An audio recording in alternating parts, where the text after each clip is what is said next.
All right, what's going on? Welcome back to the Look Mum, I'm Hustling podcast. We're back live, episode 51. Excited to be here. New direction. Do we have a new direction this episode? I don't know. Sort of, kind of. We'll see. We'll see how the episode flows. At the end of the episode, we'll decide if it is a new structure to the show. Yeah, it's been a whirlwind of a day and I haven't even had a chance to think about it at all. You got home 5 minutes ago. This is us hustling. It is actually us hustling. As opposed to just doing it at 11 o'clock in the morning just after we've just been chilling on morning. This is like proper hustle mode. It is proper hustling. Sunday, right before the release day. Yeah, and it's hot and it's a bit bothered, but we'll get there. And Are you hot? A little bit warm. Put the aircon on. It's fine. I got a hoodie on. Yeah, you got to... Why do you have a hoodie on? Aren't you warm?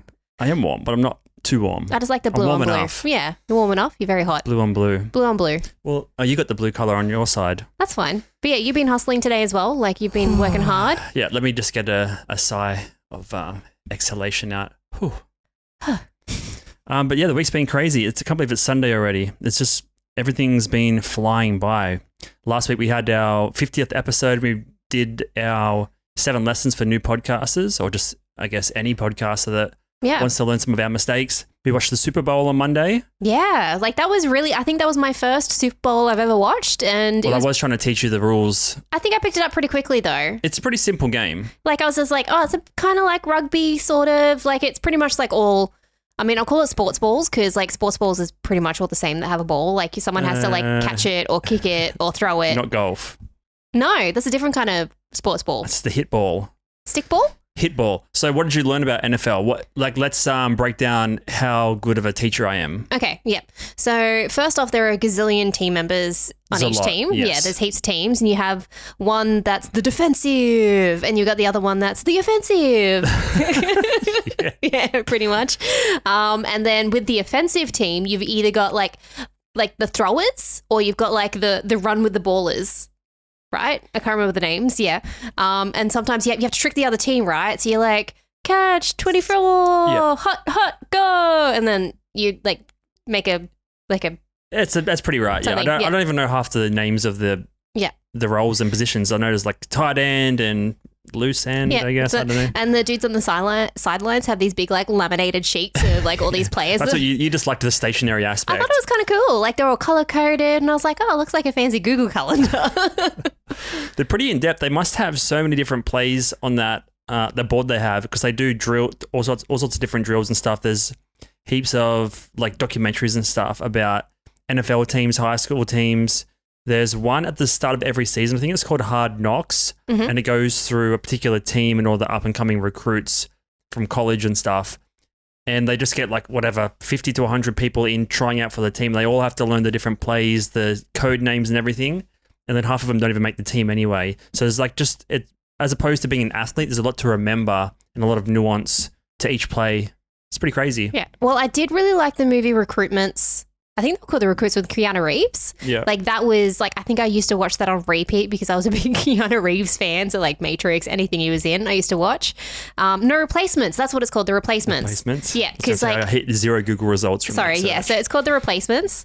I'll put it on the screen. Internet's down. Okay. Yep. Yeah. So with The Replacement, so Keanu Reeves. So the whole premise of this story is the main football team go on strike because they're not getting enough money. So then they're well, we still need to, have the team playing because they, need to go on the finals and stuff. So then they got all these ex-players and Keanu Reeves used to be the star quarterback, but he failed the final throw and the team lost the Super Bowl or whatever it is. But then they end up being the underdogs and coming through. Yeah. There's heaps of actors in this one. And then you've got the... Well, all the players of the team, there has to be a lot of actors, technically. Sure. Famous people, Gene Hackman, he's in there, so... Good. Yeah, but that's where some of my football knowledge came from was because of this movie. And there was an Aussie playing, I think he was playing for the blue team?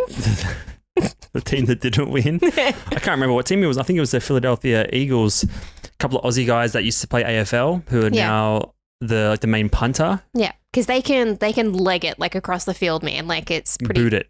Boot it, sorry. They can boot it across the field. Toot it and boot it. Toot it and boot it. They probably could leg it as well.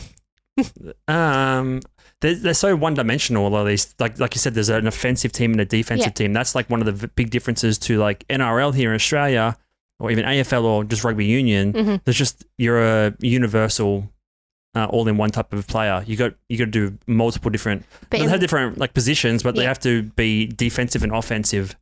Obviously, you have to still do that depending on the team at NFL. If the other team gets the ball, you have to quickly change the way you're playing until the other team comes and swaps out with you. But they generally have like quite specialized. Like players. Yeah. So I should have said the word specialized and I would have saved that 10-minute tangent. But yeah, because you have people that would like catch the ball that the quarterback is throwing, right? And they have to like try and get it towards the touchdown line. That's what it's called, right? Infield? Touchdown. Touchline. One of those. One of those. But then during halftime, Riri came on. That's what you enjoyed. You enjoyed the laminate stationery. I did laminate stationery and then Rihanna. Yeah, which was pretty interesting. Halftime show. Yeah, it was. It was like they had the floating platforms, which I thought were really cool. But I was like reading into it. Do you know why they had like a small stage in the floating platforms? Do tell. Because apparently the grass is really special.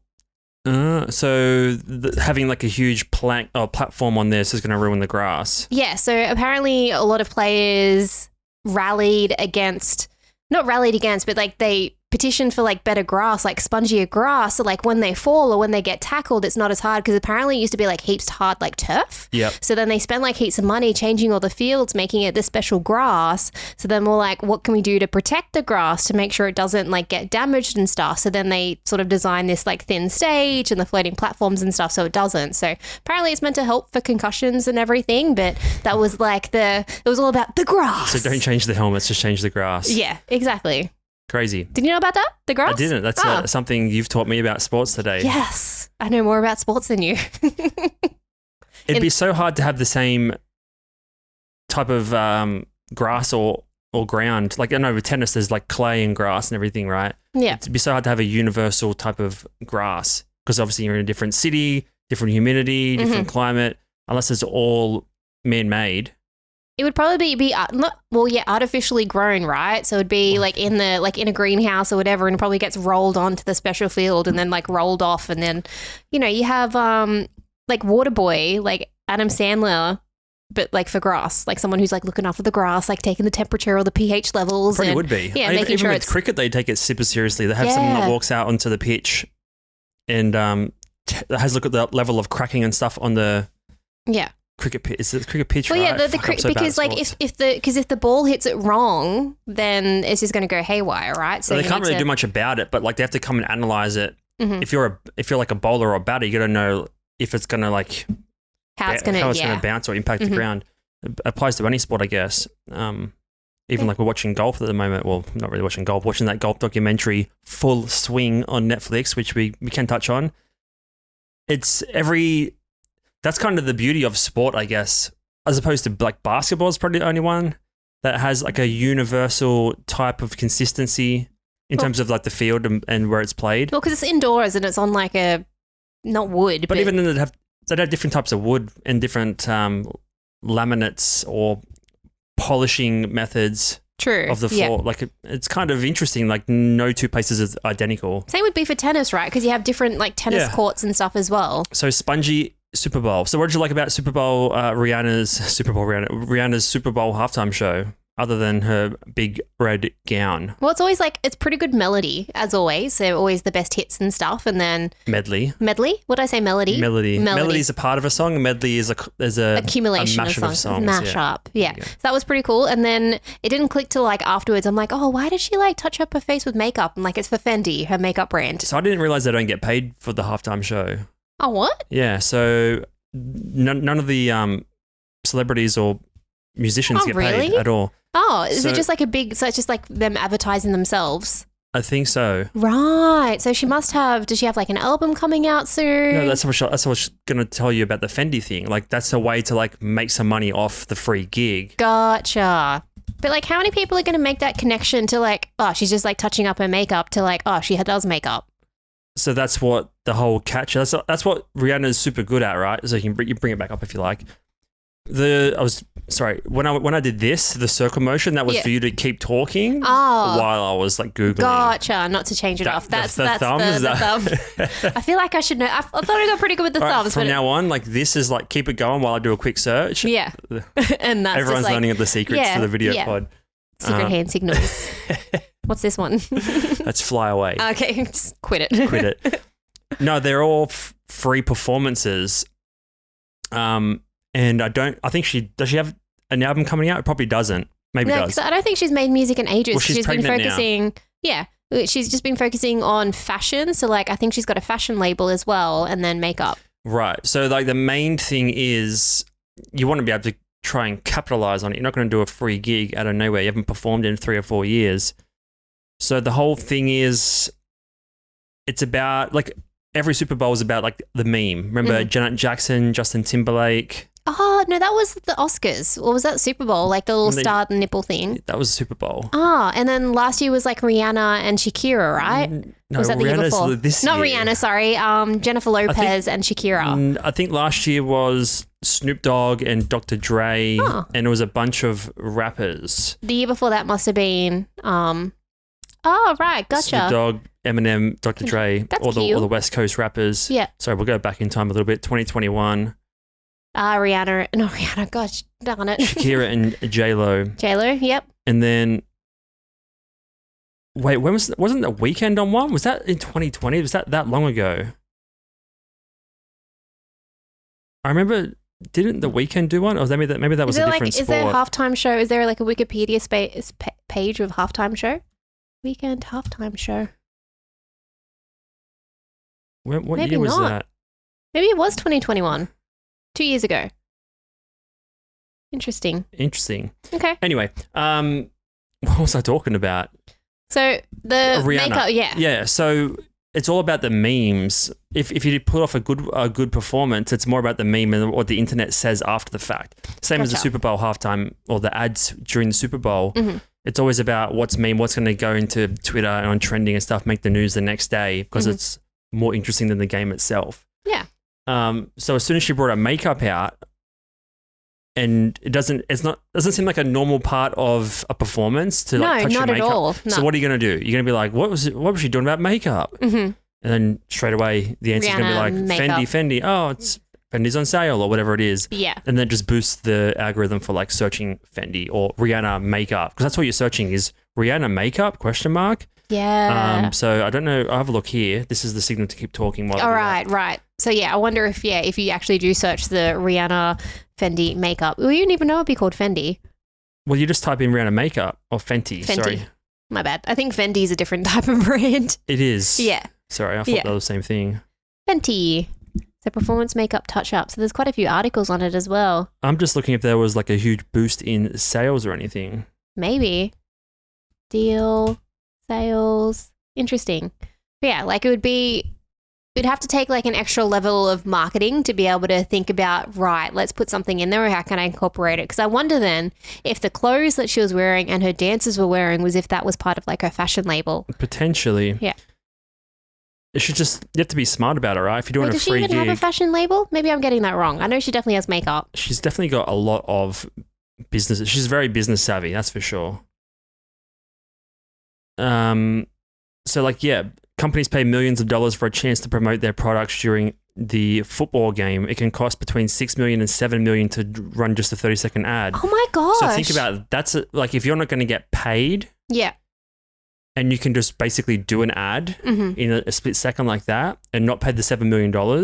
Right. You just have to like, do Just a find a way to performance. find a way to plug your one of your products in the middle of it 100%. and save that entire fee. Yeah. Because it's basically you're paying. It's a free performance, so there's no real downside for her other than lost time in practicing the dances and stuff. Yeah. And she's pregnant anyway. She wasn't going to do any elaborate dance moves, so all she had to do was show up, perform. As this article is here saying, like her streams went up because she's like a little bit more popular now because she's sort of been on the download for a little while. Yeah. And then, so you're going to get more streams, which is more revenue coming to you through royalties. And then you're going to get brand awareness for free. All that's for free, as opposed to paying 30 million for a 30-second ad. $6 million for a 30-second ad. Sorry. Getting that heaps wrong. So- And we saw some of the ads as well. They weren't that, They're kind of boring. yeah. Like you had the Ben Stiller, almost got the name wrong, Ben Stiller and Steve Martin. Doing the had- Pepsi ad. Yeah, doing Pepsi ads. So they had it was like 3 Pepsi ads, right? So they would have paid so much money to have 3 ads in the Super Bowl. Then you had the Peanuts one by your boy Gary Vee.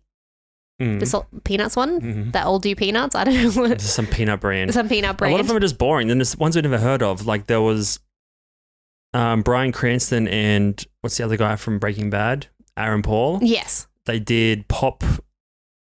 What was it? It was like a it's like Dorito. a chips. Yeah, like a potato chips thing. And it was just like a lot of them are boring. They don't really apply here to the Australian people. And the types of ads are just weird. Like they're not like fun. No, they're just like, I think they just try to be fun, but they're not fun. But it just seems like way too forced because you get like A-grade celebrities because you're paying that much money for it. So you want as many eyeballs as possible. And then wasn't last year there was heaps of like crypto ads or something during probably would have been. Yeah. It'd be hard to pull off though. You have to be like, to get an ad on there and you're spending 6 or 7 million, you need to run it through a bunch of people to make sure it's the best quality ad it can be. Like 100%. For the writing team, for the editing team, everyone has to be on board to be like, this is the banger idea. But there's nothing that like stands out above the rest. No. It was like one person and their mum. Like that was the ad and they were in like a phone shop, like a Verizon one. It was... I want to say like Ryan Reynolds, but it wasn't Ryan Reynolds. No, but it was like someone of like that. This dude from The Hangover. Oh, yeah. And he was in Silver Linings Playbook. Yeah, that dude. Yeah, it was like him and his mum. How can we not remember names? We can't just skim over not knowing names here. The Hangover movie. But yeah, and then...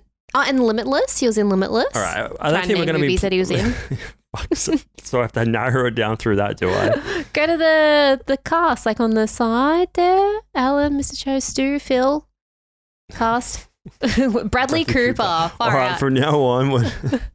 We'll just name Let's movies not talk about trailers and stuff that we're not showing visually because it's just so boring for someone listening. Yeah, just us trying to guess who they are. Yeah, it's just playing Guess Who on the Look Mum pod. Anyway, you can go onto YouTube and just search after listening to this episode, obviously, and just search we're just like doing Super Bowl riddles and quizzes here in the middle of the topics. So yeah, that was an interesting little hustle on Rihanna's part, I think. I think so. Like that's very smart. Saves her $3 million.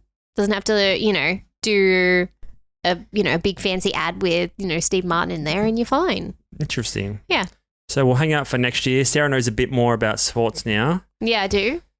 And I'm a bit more of a sports grass expert as well. A grass expert? Not really. No. Give me some other expert info.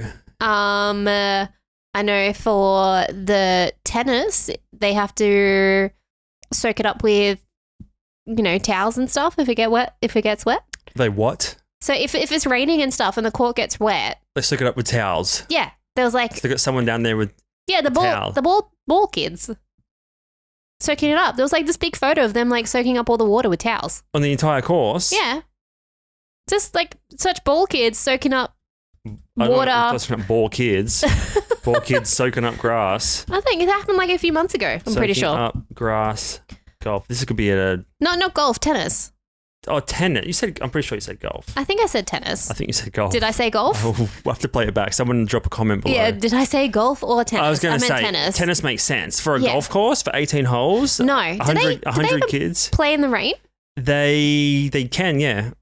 But it's probably going to make your shots terrible, right? Of course. Yeah. Again, that goes back to the point of like no two courses is the same. No, they wouldn't be. It'd be so hard. So unless if it's like your native course, then maybe you'd have like an advantage because you know it really, really well. Exactly. But that's why I'm watching that Full Swing documentary now. And it's, if you've watched the Drive to Survive documentary series on Netflix, and there's another one now about tennis, which I haven't watched the tennis one, jump straight to the golf one. They just follow sort of the new up-and-comer, I guess, younger demographic influencer type celebrities that are new to the sport and trying to bring like the new Netflix generation into new sports or sports that generally have an older demographic and get them into the sport. So they attend events, start spending money, buy merchandise, that sort of thing. And like they're super rich, obviously, because they're like, they make you're like yawning here. Basically. I didn't mean to. Sorry, I've been working all day. It's a mouth closed yawn. They're heaps rich. They have a private jet. They go to different courses and stuff, and they go to the courses they're going to play at like a week before sometimes just to get used to it. It's like your learner's driving test, and the instructor takes you on the course that you're going to. It's the same as like if someone's coming to your home ground and you're going to play there anyway, then yeah, you have a massive home court advantage. Same as like basketball, like they do. Yeah, home 50-50 advantage. games home and away. You're always going to have home court advantage, not only from the elements and the external environment, but also the fans that show up as well. Yeah, true. Interesting. Like, I know nothing about golf, but seems to be pretty like straightforward. There's like a number amount of holes and What? A number amount of holes. Which number? Isn't it can be like 6, 18, 24? Generally 18. Yeah. Or you can have like 9, which is like the half course, I guess. Right. Yeah. So it's just generally, is there any more than 18 or not usually? See, now you're quizzing me too much. Oh, sorry, you're my bad. beyond my depth of knowledge. Yeah. So you have 18 holes. Then you've got a bag of clubs and each club does something specific. Like you've got a putting one, you've got a driver one, you've got like a sand one, I'm assuming. Is there a water one? You get stuck in water. A special water one. Water pole.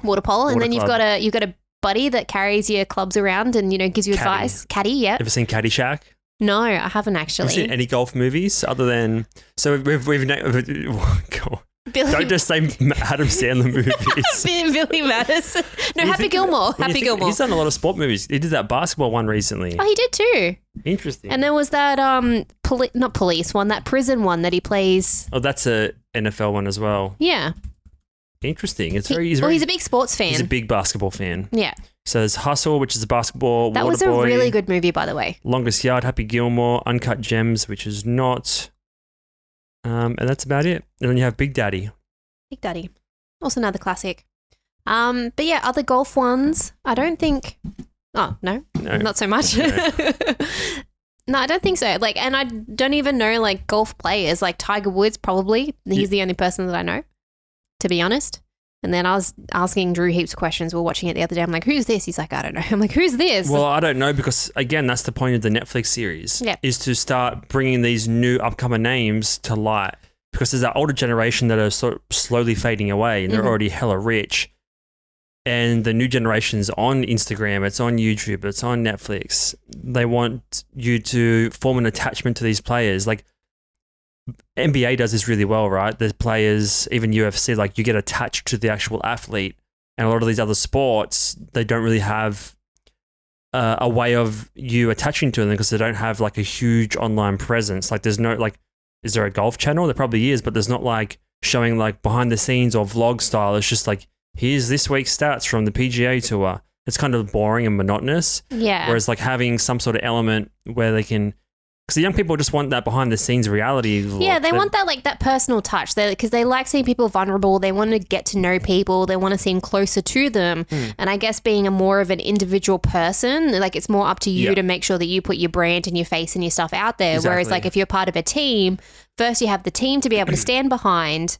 And then with that recognition of the team, then you can sort of stand out, like whether it's a brand deal or, like if they've got trading cards, like things like that. You see it massively in UFC. A lot of the bigger guys have their own YouTube channels now where every week they do like vlogs about their training camps or they do like breakdowns before and after fights. Like there's a consistent source of content generation they can make.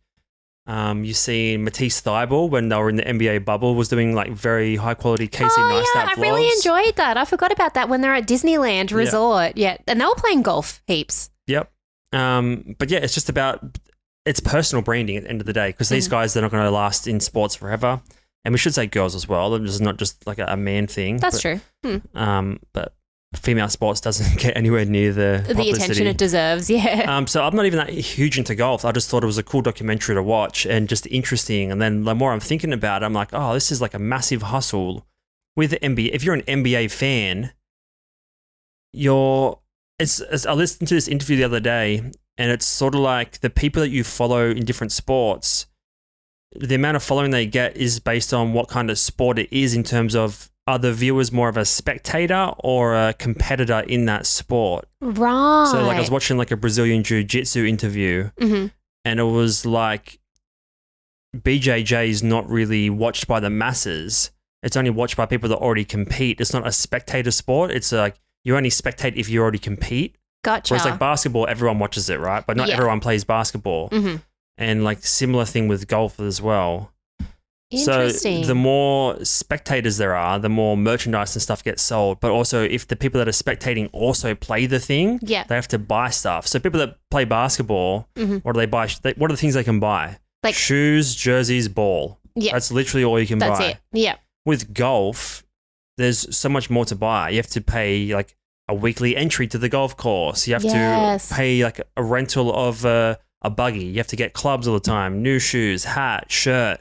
You have to have dress attire to actually play this thing. Whereas basketball is just like shoes and ball. Yeah. And how often do you like buy new ones of those? And you wouldn't lose like a big basketball as often as you lose like the little golf balls. So like in terms of like a revenue generating sport, like golf, that's why probably golf is so lucrative, because it's just like there's constantly, that's why they endorse so much. So many brands sponsor these athletes because there's so much money to be made off the people that are competing. Well, not competing, but just being involved in the sport as opposed to just spectating. Look at NFL. There's not many people like at the park on the weekend playing NFL. Because it's not really, it's more of a spectator thing than a competitive thing. I think if it's a team, like when it involves multiple people, it's probably easy to be a spectator sport just because you need heaps of people, right, to be able to play it. So you need like, 6 people to be able to play basketball. And if you only got like 3 friends, then there's not really much you can do. I suppose but, that's true. And tennis. Then like with like tennis and golf, with those kind of like solo sort of style sports, those people you can play it for yourself, but you also can... You need more, one ball, like you need, rather than having a ball to 12 people, you need 12 balls to one person. Exactly, yeah. Interesting. I never even thought about it like that. Yeah, so yeah, you need more stuff for the one person kind of thing. Interesting. Yeah. So maybe we should just make a new sport up.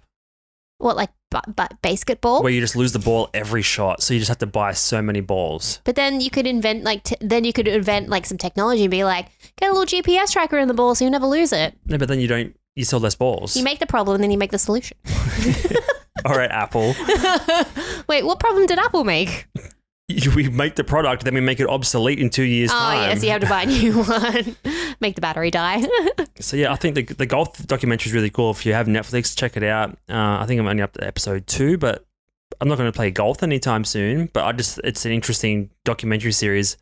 Touches on a lot of sportsmanship and competitiveness, but like it's also like the hustle aspect's really interesting as well. The thing that got me though about it was it's quite like a mental game similar to tennis, right? Like it's very much your head has to be in the game. You have to be really focused. Be ahead by a mile and also just lose in a heartbeat. Not in a heartbeat, but like the tables can turn so easily. Yeah, because I was saying like if you're thinking you're going to be having a bad swing or a bad day, you're exactly going to be having that. Same as like tennis. If your head's not in the right place, you're not focused on your shots, then you're going to have like a really bad game. So you just have to, I think they were just saying you have to be like zen with it. You just nothing through the head, just, trust your body motions. And well, I think it's the second episode on the golf one, because most episodes have 2 different athletes and sort of follow them and you get to learn their strategy and philosophy of what they do behind the scenes. And it's like generally like either a friendship or like a polar opposite of competitors. And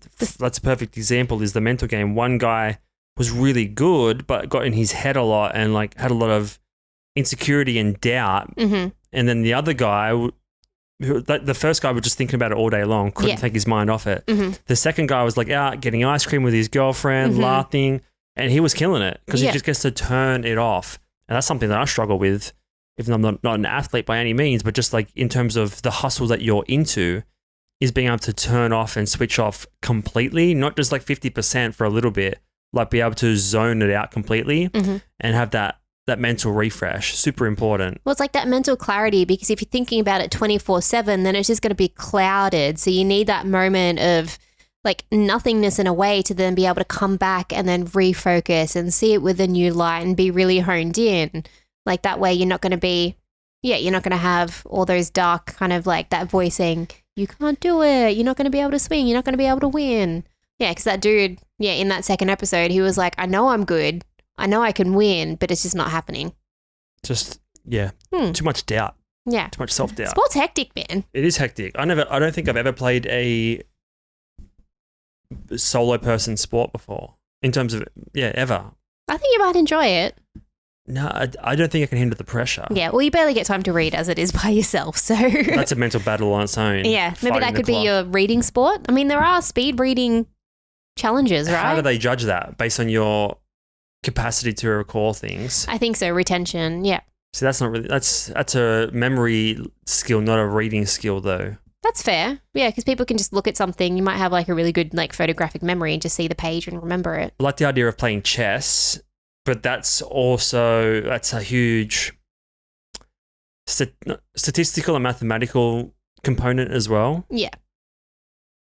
It is. Are you going to say anything or you say yeah? No, I thought you were going to continue on. But yeah, like you can like with chess, you could have like set moves, right? Like my brother used to play and he like researched like the 3 like top moves you could use to like beat someone. Like you can beat someone in 3 moves and things like that. Yeah. So no, actually no. So my younger brother could play chess quite well. Like it was just something he's like a weird like natural when it came to sports and like love chess and love strategy. He could think like, 4 or 5 steps ahead. So then my older brother was like, he Googled like how to beat you in like three plays and stuff. And I think he won it the first time. And then the second time my younger brother just beat him. He was like, I'm not going to fall for this. What single solo sport did you play? Well, I did dancing. So I did some solo dancing. Is that competitive though, or is that just a hobby? Yeah, no, I went into competitions. Where's the medals? I've got the box of medals over there. Oh, you do too? Yeah, but then I did have a whole bunch of trophies, but I ended up chucking those out because... What's the point of a trophy? Especially when you're just a kid. It's just like... Unless you're like a state champ, don't worry about trophies, eh? Oh, I did pretty well. I got a couple of... Because you had gold, silver, bronze, and then you had medals, and then you had ribbons. Yeah, I get that. But like, out of how many people? I'm not discrediting your ability to dance. I'm sure it was amazing. But it'd be like sometimes 100 girls. Yeah, and a couple from of boys. One school though. No, it'd be across like we would travel to, because I used to live in Victoria, so we'd travel to like other cities and stuff. You'd actually travel around Victoria and compete against other people within Victoria. In one little corporation or group, right? No, it'd be different dance schools all competing against each other. But what's the universal one? Is it like state dance champs? No matter what. No, it's no matter what Dance school Australia. Yeah, it was like the they used to call them Eisteddfods. So I did those ones. What does that mean? Eisteddfod. I don't know. It's like a dance competition. What does Eisteddfod mean? Eisteddfod, you can look it up. So it's like, I don't know, it's like some sort of dancing competition or singing and dancing. Because they have rock Eisteddfods. Yeah. So it's just like a dancing competition or a singing and dancing. A Eisteddfod is a competitive festival of music and poetry in Wales. Well, there you go. That's where it's come from. So it's just music. So it'd be music involved. Literally means a sitting. Eistedd is to sit. Yeah. Perhaps a reference to the hand-carved chair traditionally awarded to the best poet. So it's music and poetry. Well, there you go. Interesting. So dance just stole the word. Yeah. And then what else did I do? I did a bit of tennis in school. Yeah. I think that's about it, to be honest. What did you like the most? I did dancing because it was very competitive, and then tennis was okay. Tennis I found a bit hard, but that was just more like one of my girlfriends at the time, she was heaps into tennis. It was just more of like hanging out with her and playing kind of thing. So definitely way more lucrative than dancing. Like you can't make $1 million dancing unless you're on the Super Bowl halftime ad with unless Rihanna. If you do it like super professionally, but even then you'd definitely get more money doing tennis or doing golf. Coming 50th in like a 100%. Yeah, than you would, being in Moulin Rouge at Vegas or whatever. What is the most lucrative? I'm sorry, I'm just going straight into like money mode. Mm-hmm. Golf would make more money than tennis. Well, search it up. Like, what is the most lucrative solo sport, I guess? The most lucrative. Because like then you'd have the like dream ones would be like, I guess like soccer, right? That would be one of the ones. What would be the most paid out? It would have to be like what would be the most paid out prize? Like, I'm trying to think of like other solo sports out there, but I can't really think of anything. Oh, there'd be like swimming and boating and like motocross and stuff. Yeah. What sport makes the most money? I'm thinking like maybe something less about like the... Table tennis. No. All right, Bubba. No, table tennis was actually quite fun. I used to love that, but that was more of like a camp. I'm thinking less about global fan base and more about the wealth of the audience. Something like... viewership? No, you're missing what I just said. Less about the viewership and the audience as opposed to like the people competing, if that makes sense. Like a equestrian or something. Like only super rich people are into it. Right, like could be wrong. Let me just find out in 2 seconds, right? Like polo, right? Basketball, baseball. Basketball is the most for a team. Boxing. This is from 10 to the boxing Top. doesn't make much money at all. You make more money being an MMA I don't know if fighter. it would be, sorry to the boxers out there, I don't know if it would be worth it getting punched in the head several times to like get the money. If you're good enough, you won't get punched in the head. Yeah, I guess that's a fair call. Are we going from number 10 to number 1? Yeah, we can skim Number through. 10, boxers. Number 9, MMA fighters. Mhm. Number 8, NASCAR drivers. Number 7, golfers. Interesting. 2 million. That's pretty an average. On average, a pro golfer can earn $2 million per year. Pretty decent. Hockey players. Oh, this is all teams. Yeah. Football players. That's American football. Soccer. Formula 1. That's a solo. Baseball, and then basketball's number 1. Wow. Okay. Tennis doesn't even make the top 10. Interesting. Okay. Doesn't even appear in this article. No. Okay. I mean, does say this is a runnersathletics.com. Maybe they don't consider it a running sport, but I mean, they do have NASCAR there. Interesting. So, like, what would be the hardest sport to get into? So I see. What has the most competitive? Not the most competitive, the hardest to barrier to entry. Right. So probably like you can play college ball, you can play basic golf. Mm-hmm. I think something like NASCAR, because I know like the Formula 1 and stuff, it's impossible. You get to be a millionaire to even like step foot in a Formula 1 car. Yeah, because even though you're a solo driver, you still have a whole team behind you because someone has to design the car, make it better. You need sponsors for it because insurance and with Formula 1, apparently those are like one and done cars. Like the wheels aren't they like a couple of $1 million just to like drive it around You're like one me to course? do a lot of Googling right now. Sorry. If anyone lives in Sydney and wants to be a professional Googler, yeah, let us know. Hit us up because we need someone to take the pressure off me. What is it? Search it up, Jamie. Your name doesn't have to be Jamie. It's fine. All right. Moving on from that. Any other topics you wanted to present to us this week outside of sports? Because I did miss the slam dunk contest today. No. Can we watch that later? We can watch that later. If we got it time. And then the All-Star Game's on tomorrow. Okay. Yeah. So I've got a lot of work to do to be able to watch that. Yeah. To be able to deserve it. They're like, no, I mean, say like we work hard to be able to deserve the good things. What, deserve an hour and a half to be on my phone? I didn't mean like you don't deserve it. You deserve everything. Any other topics we wanted to bring up this week? So what did I have? Oh, you've already got showing everybody that's watching, so that's fine. I just sort of went into a bit of a, like during the week that I was starting to research for like my next video that I was making just around like productivity and stuff. And then I fell into this like hole of minimalism and just like and then I fell into this hole of like stuff billionaires won't buy. And I was like, they won't buy. Yeah, exactly. Like it was just like an interesting concept because we're like just playing guessing games. No, I've got like a YouTube video. We can watch it if you want. Okay. Yeah, just should say this Sarah is making YouTube videos as well now. Oh yeah. Don't just like skim over that. You're doing really well. I think getting 100 views for your first couple of videos. That's pretty hard to do, to be honest. Yeah, I'm like 3 videos in, so it's pretty interesting. My recent one's just around about journaling, which was I used to journal quite a bit as a teenager. Plug your channel. I'm Sarah Hingston. Spelt Hingston. Sarah with a H. Got to say Sarah with a H because Sarah. What? When do you call it? Like Sarah. What's a Sarah? That's so Sarah's with that like okay like. I've touched a nerve. No, it's always going to be a thing because like you have in Sarah's with a H. We'll always say Sarah's without a H or Sarah's, and then. Sorry, it's really funny to me. Yeah, I know. It's just like one of those things. And then obviously... So regardless of what camp you're in, you're always claiming that you're a Sarah. And, you're always othering. You're always othering. Yeah, there'll always be some... There will be some Sarahs without a H that are actually called Sarah. But most of the time they call themselves Sarah. But you don't have an at the end of yours. You have an R. It's just one of those things. If you're a Sarah with a H...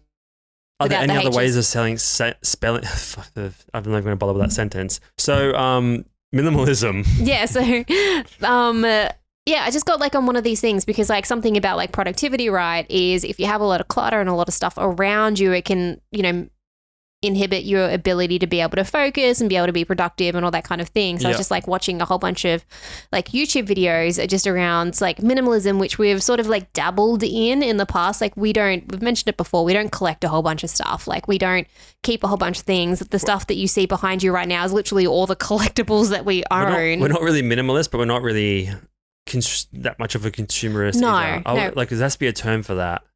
Just essentialist? I think there was like cozy minimalism, but I don't even know if that's like... This house is not cozy. It's anything but cozy. Yeah, like essential minimalism could be the thing. Yeah, because we splurge on some things, but it's usually like tech and stuff like that, things that we know that are going to be in the home for like 5+ years.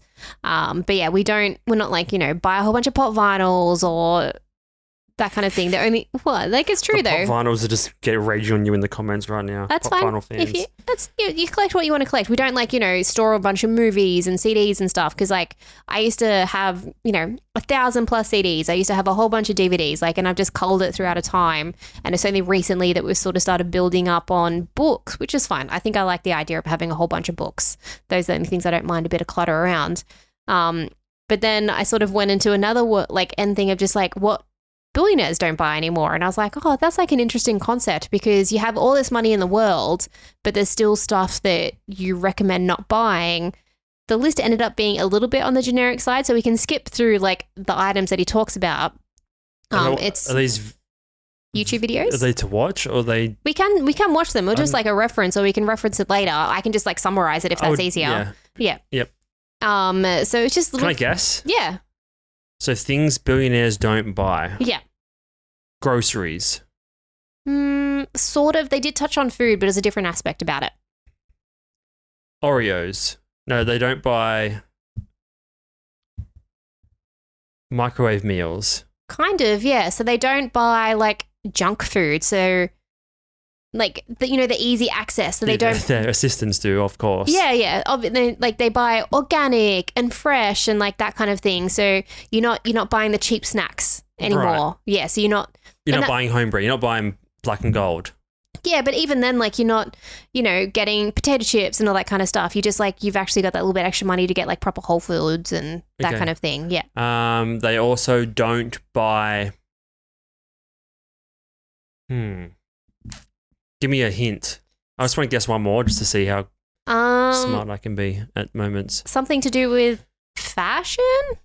They don't buy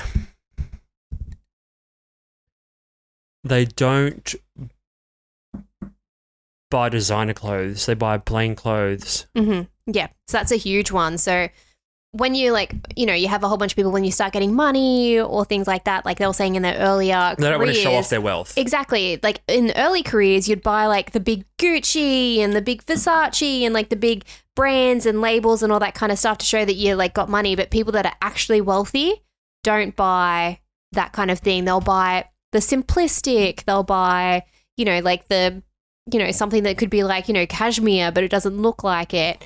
Another thing is, they'll buy like secondhand clothes as well. Like they still, don't mind getting that secondhand aspect. All right. So not quite a billionaire, but something I've seen this week is Josh Giddey, the Australian basketballer. Is that a bit too flashy for you? That is so flashy. Look at that blue fur coat. Far out. I think it's fur. He's like 19 or whatever. Yeah. So faux fur. I just thought that was funny.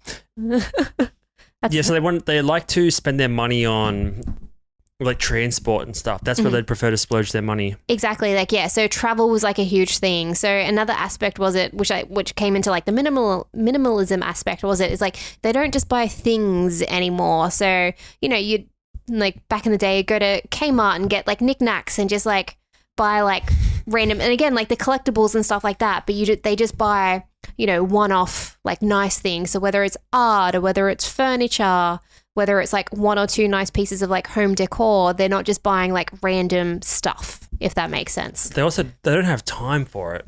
Well, that's the whole thing. The time is so valuable, and they're not like. I would hesitate to say that they probably don't spend any less than $100 on any one thing.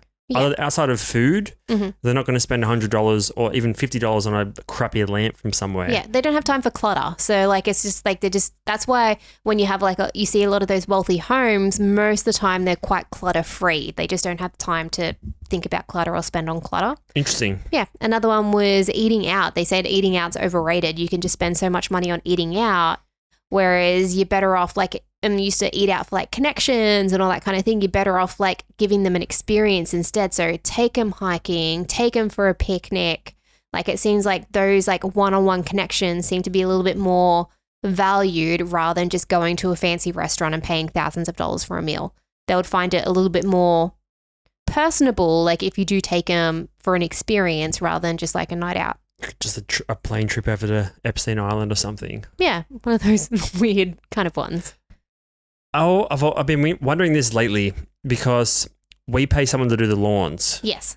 Because essentially, the logic is the amount of time it takes to do the lawns is like a lot of waste. Even like not even just doing the act itself, but preparing, showering afterwards. It's just a nightmare, and it only gets done at like 60-70% of the level of effort that's required. Like can be done compared to like someone that does it all day long, right? And the reason we can do that is because we can essentially make more money per hour than we're paying the person to do it per hour. Yes. And like thinking about billionaires and food like that, Instagram, whatever reel that I've seen recently about from Alex Hormozy is the same concept, but with food. So like, don't bother doing meal plans or cooking at home if you can go and buy like a decent meal from somewhere for $15 when you can make $100 an hour. So the same logic applied to food. Right. So I was like, do we just get takeout every night? No, that's if you can make $100 per hour every hour sort of thing as well. Gotcha, yeah. But like a billionaire can definitely afford like a high quality, not necessarily takeout, but like a personal chef or someone. But you could also afford to go out every meal if you wanted to. But they said they were just like, it's just like one of those things. They said just going out all the time is overrated. So probably having a personal chef is like something they would have instead, where you can be in the comfort of your home or things like that. I don't think most billionaires would even be recognized in public though. No, so probably not. One part of my brain says, oh, it's also a way to keep yourself insulated from the greater world or dangers or, you know, like someone that's coming to attack them or something. I don't know. If you're famous in the public eye. But I imagine most of them are probably behind the scenes billionaires that you'd never seen before. Yeah. You might know that like you wouldn't even know they're a CEO of like a company or something. They're just a billionaire. You wouldn't know. So like one part of me is like, oh, maybe they don't want to go out and eat because it's just too much time away from business, or it's like they're going to get recognized and lose time that way. But I don't think many of them would be that recognizable. No, and I think it might just come down to like just wanting like a home cooked meal, right? Because like when we went to Vietnam a couple of years back, we were just like craving normal home cooked food after a while. So I guess if you're eating out every night, having, you know, specialized food or fancy restaurants that is like super rich or whatever it is, you just probably want to go home and just be like, I just feel like a nice baked dinner. When's the last time we had a nice baked dinner? Christmas. 2 months ago. I feel like a baked dinner now.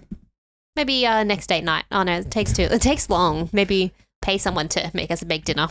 What else do the billionaires not pay for? Those are the only ones I can remember off the top of my head. No, another one was it sort of like ties off like with the stuff and the clutter was like spending like money on games and things like that. So just like stuff that doesn't really help them long term. So again, it just comes to like not just buying like short term stuff. Once you get that wealthy, you're more focused on not losing it than. Like you want to make more, but you're also equally as focused on not losing what the wealth you've already generated. Yeah. Oh, another thing was like the home that was being purchased. Like I actually watched just 2 different videos and it's quite interesting. They said just like having a huge mansion is overrated. A lot of them just like rent or just have a tiny home. Yeah. Yeah. So they were like, they preferred like just a small internet home because like having all that space just costs a lot more money and a lot more anxiety in the long run because you have to have someone to run it and it has to have the cleaning costs. You have to buy all the stuff to fill it. And like if you're busy and you're making that much money, chances are you're not going to be home all the time anyway. So you're not even going to be able to enjoy that space. But they'll have a private jet with 10 extra seats on it. Yeah. Because it's smaller and you get to enjoy the space. But yeah, they're saying like big homes were like overrated as well, which is interesting. Well, it would be. Yeah. There's a fundamental difference between a millionaire and a billionaire though. If you watch like what's that YouTube channel? I think his name's Ennis, the real estate guy. Oh, yeah. Like a lot of them are like pretty luxurious and abundant, the houses they go to. Mm-hmm. And it's always like this person spent 9, 10, 12, $20 million on this home, but they're probably in that range of 400 or 500 million net worth.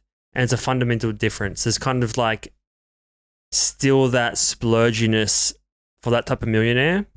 But when you get to $1 billion, it's kind of, I feel like the richer you become, the less you need in a way. I get that feels because you have someone like Elon Musk, right? Doesn't he just live in like a small home? Like he doesn't need. I believe he rents a like a 2-4 bedroom house or something. Yeah, I think it's just like one of these. I'll have a look.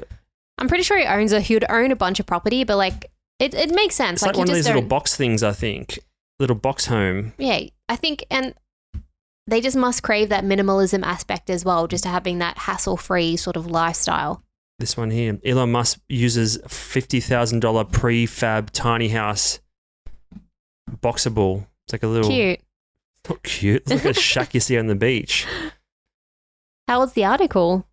August last year, 2022. So these are just little things you can just prop up, throw on a truck and just drop off wherever. Apparently he just lives in that. Well, there you go. I don't know how real that is. I imagine he probably has property that's generating income. Yeah, he'd probably have holiday homes that you would visit every now and then. But I guess that's all you really need. But if you're spending so much time, hang on, he has like 12 kids. I don't know how that'd be manageable. They're all with the wives. True. So they all just have a whole suburb full of these boxable homes. Yeah. Interesting. He's probably an investor in the company or something. Most likely. Probably just an ad. It could be. He's another one of those marketing geniuses. So he is. Yeah. Yeah, that was just like a trip. So when we become billionaires, what the fuck? Don't put that pressure on me. Well, both would. But like, it's one of those things. Give me one idea that's going to get us to $1 billion. One idea right now. No, like GPS tracking golf balls. Oh fuck. How many do we have to? How many do we have to? So, I think with a lot of these businesses, you can. I guess this is like horrible math. So if you're a hustler, don't listen. Because these figures are going to be horrible. I think you can roughly sell the 10x what your revenue is if you're going to like sell it to an investor or something that wants to buy the company off you. I can see you trying to hold in these yawns. I'm good. There's not a yawn. You're holding them in. I can see your cheeks widening. So $1 billion would mean you're doing it again. No, I'm not. I'm not yawning. I am talking. I am fine. You have to do like 100 million. I don't know where I'm getting this number from. Could be completely incorrect. 100 million in revenue, and then like the valuation is like 10x that, right? Right. So for 100 million in revenue of golf balls, how much are we selling these things for to make 100 million in revenue? Like $10 a pop? So 100 million at $10 a pop is 10 million a year. Yeah, 10 million golf balls. So you have to buy it in packs of 10, so 10 of 10. Fuck. Because you just can't sell a singular golf ball. You have to sell in packs of 10. What's the point of having a GPS in there? That means you don't need 10 of them. You just need the one. Yeah, I know, but like you'd want, one for you, one for your caddy, one for... So you buy them in packs of 10 because that's the way the world works. You have to buy them in packs now. Maybe packs of 9 just to make it like annoying because you always get that. It's like when you get like, spring rolls and stuff, they give you 5 rather than like 6. I'm like, there's 2 of us. Make it even, please. So we each can have the even amount. So 10 million a year. So packs of 10. So we need to do 1 million packs a year. 1 million packs a year. Yeah. Times 300 divided by 365. And they'll be available globally. So they'll be available to the whole entire world. And then you can break it down to like 1 million divided by 365. So we need to sell 2,500 of these 100 packs per day. Of these 10 packs per day. That's a lot. Yeah. We can do that. I mean, it's not the worst idea I've ever heard. I'm just trying to talk me through these golf balls. So maybe to make it a little bit more fun, they can be different colors. Do you know how golf balls are made? Do you know there's probably like a weight and density component that has to be met to be considered like playable on a course? Otherwise, the par number they have could be too high or too low depending on the density of the ball. I imagine there's some aspect of that. And the grooves like help them fly through the air and all that kind of stuff as well. So you're factoring all that into it? Yeah, it'll just be a little GPS tracker on the inside that would have a compatible app that would have a subscription base as well. So that's probably where we'd get a lot of our money from. Give me a percentage out of 100, the odds that it already exists. Is it 100% it already exists and 0% like it doesn't exist yet? I'd say it probably already exists, to be honest. GPS tracking golf balls. And then, the compatible app. So we'll be like Microsoft, and that's where we get a lot of our income from. All right. So we're at the subscription tier. Does it exist? Microchip GPS tracked golf ball. It already exists, Sarah. Oh, damn. There's actually a few versions of them. Okay. You can bring it up and we can have a look and cry the $1 billion away. B-ball. B-ball. B-all. This is from Forbes. Mm-hmm. Forget a smart golf ball you can't lose. Encore has Genius Ball that runs $50 per sleeve. Ooh. Well, my $10 was a bargain. So it's like a little sleeve that goes around it. Interesting. Okay. So, I mean, that's a good little brainstorm for a business idea, I guess. But yeah, it's hard to get to $1 billion. It's a lot of pressure to put on your partner. I'm not that much of a hustler. And I said millions, didn't I? You said billionaire. I said millionaire. No. Oh, I meant millionaires. Oh, that's easy. Yeah. Think about that in the next 12 months. It's no problem at all. But my original point was I don't need a big house. I just want a nice house. It can be like 4 bedrooms. That's fine. This is a 4-bedroom house now. Yeah, but we don't own this. I know. And then just a decent enough backyard for Archie, our dog, and then a veggie garden. That's all I want. And maybe some rescue animals. All right, so we'll see you guys next week. I'll be working on making some money to pay for this house. That'd be great. Thank you. All right, we'll see you guys next week, episode 52. See Bye. ya.